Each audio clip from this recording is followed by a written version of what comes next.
ইসলামের মূল বক্তব্য হলো মানুষকে মুক্তি প্রদান করা, মুক্তির জন্য ইসলাম এসছে। এবং রাসূলুল্লাহ সাল্লাল্লাহু আলাইহি ওয়াসাল্লাম যে সমাজে এসেছেন সেই সমাজে ভয়াবহ বৈষম্য ছিল।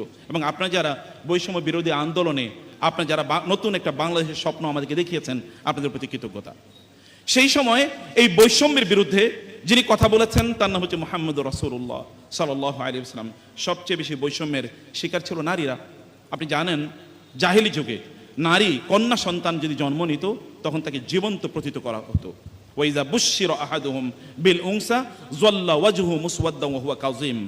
যখন কোনো মানুষকে সংবাদ দেওয়া হতো যে আপনার একটি কন্যা সন্তান হয়েছে, তখন তার চেহারাটি দিনভর কালো থাকতো। যারা আরবি ল্যাঙ্গুয়েজ জানেন, যাল্লা মানে হচ্ছে দিনভর কালে থাকতো তার গোটা চেহারাটি, অর্থাৎ তিনি খুব বিষণ্ণ থাকতেন। ওয়া হুয়া কাযিম, এবং তিনি খুবই বিক্ষুব্ধ।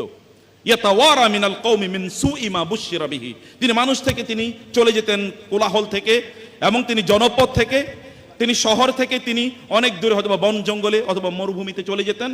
মিন সুই মা বুশশিরা বিহি, তাকে যে সংবাদ দেওয়া হয়েছিল এই সংবাদটি তার জন্য এত কষ্টকর, এই সংবাদটি তার জন্য গ্রহণ করা এতটা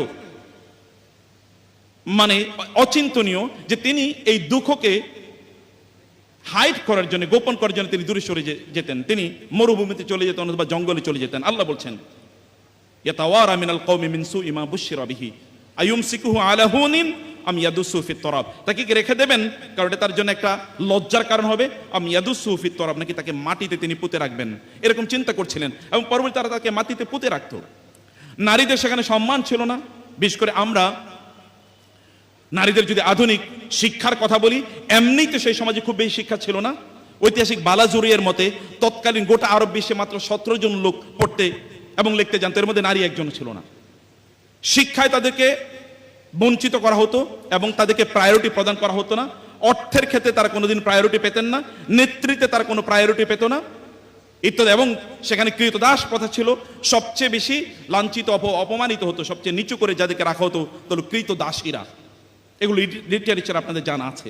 এরকম একটা সমাজে এসে তিনি বললেন ইন্নামান নিসাউ শাকাইকুর রিজাল। তিনি বললেন ইন্না আকরামাকুম ইনদাল্লাহি আতকাকুম। তিনি বললেন নারীদের 4টি অবস্থা হতে পারে, হয় তিনি মা, অথবা তিনি মেয়ে, অথবা তিনি স্ত্রী, অথবা তিনি বোন। 4টার যে কোনো একটা অবস্থা হবে নারীর। এবং তিনি বললেন ওই সমাজে, যেই সমাজে মায়েদের এক্সট্রা কোনো মর্যাদা অথবা নারী হিসাবে তিনি অন্যান্যদের মতো তিনি ট্রিটেড হতেন, তিনি বললেন পৃথিবীর সকল পুরুষদের নয়, পৃথিবীর সকল নারী এবং পুরুষ সকলেই জান্নাত হচ্ছে তার মায়ের কাছে, তার মায়ের পায়ের কাছে। আল জান্নাতু ইনদা আকদামিল উম্মাহাত, মায়েদের পায়ের কাছে হচ্ছে জান্নাত। তিনি এই ঘোষণা দিলেন। এবং তিনি বললেন কন্যা সন্তানদের ব্যাপারে তিনি বললেন কার যদি 2-3টি কন্যা সন্তান হয়, অথবা 2টো কন্যা সন্তান হয়, অথবা 1টি কন্যা সন্তান হয়, অথবা কার যদি 3টি বোন থাকে বা 2টো বোন থাকে, অথবা 1জন বোন থাকে, বোন অথবা কন্যা দুটোকে প্যারালালি রাসূলুল্লাহ সাল্লাল্লাহু আলাইহি ওয়াসাল্লাম উল্লেখ করে তিনি বললেন যদি কেউ তার এই বোনদেরকে অথবা কন্যাদেরকে উত্তমভাবে লালন পালন করে এবং তাদেরকে উত্তম পাত্রের কাছে পাত্রস্থ করে, অর্থাৎ বিবাহ শাদী দিয়ে দেয়, তাইলে রাসূলুল্লাহ বললেন আনা ওয়া কাফিলু আল ইয়াতিম, অথবা আনা ওয়া কাফিলু আল বানাতি, আমি এবং কন্যা সন্তানদেরকে অথবা বোনদেরকে যারা লালন পালন করবে তারা দুজন জান্নাতে এইরকম থাকবো, মানে এরকম কাছাকাছি থাকবো। প্যারালাল অবস্থা। একজন নবীর, সাধারণ একজন নবীর কথাই যদি বলি, নবী তো নয়, শ্রেষ্ঠতম নবী সাইয়্যিদুল আম্বিয়া ওয়ার রাসূলের প্যারালালি জান্নাতে অবস্থান করবে একজন ব্যক্তি, তিনি যদি তার কন্যাদের সাথে অথবা তার নারীদের সাথে উত্তম বা তার মেয়েদের সাথে উত্তম আচরণ করেন। উত্তম আচরণ যদি করেন কেবলমাত্র এতটুকুই, এবং তাদের যদি সত্যিকার অর্থে সুন্দর শিক্ষা যদি তাদেরকে প্রদান করেন, তাইলে এরকম মর্যাদা এর অধিকারী হবেন বলে তিনি আমাদেরকে জানিয়ে দিয়েছেন। এমন একটা সমাজে, যে সমাজে কন্যাদের কোনো অধিকার ছিল না, যে সময় নারীদের কোনো অধিকার ছিল না।